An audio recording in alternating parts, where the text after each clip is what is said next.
እግዚአብሔር ሲጎበኝ አንደኛ እግዚአብሔር ከተጣልሽበት ያነሳል።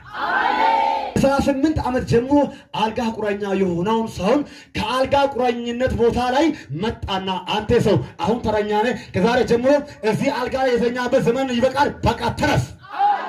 ካጠገብ ያለው ሰው ትንሽ ነካት አድርግና ዕውቀት ያለ የተኛበት ጊዜ በቃ፣ ትምህርት ደረጃ እያለ የተኛበት ጊዜ በቃ፣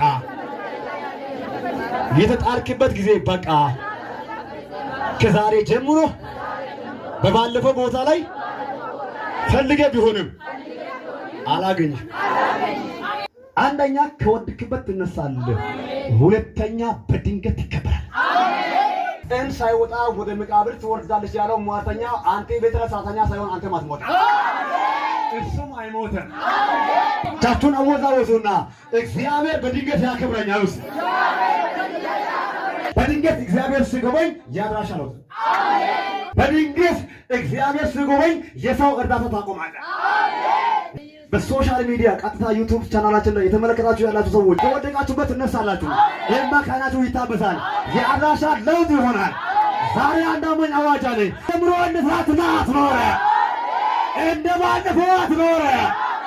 እግዚአብሔር አምላክ ድንበርን ያቆማል። እግዚአብሔር አምላክ በጉብኝት ወደ አንተ ቤት ሲመጣ፣ እግዚአብሔር አምላክ በጉብኝት ወደ አንቺ ቤት ሲመጣ፣ እግዚአብሔር አምላክ ሲያከብርና ሲያከብድሽ ባለፈው የናቀ ሁሉ አንቺ ሴት አሹን ዮቢ አንቺ ሴት እንኳን ደስ አለሽ። ማኑን እጅ ነው የሚዘረጋ ሰው ባሳፈረው ጠላት ፊት እግዚአብሔር ያከብድሃል። ሁለተኛ ባልተጠበቀ ሰዓት ይከበራል። ሶስተኛ የአድራሻ ለውጥ ይሆናል።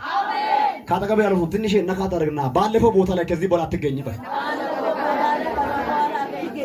እግዚአብሔር በክብር ያከብድሃል።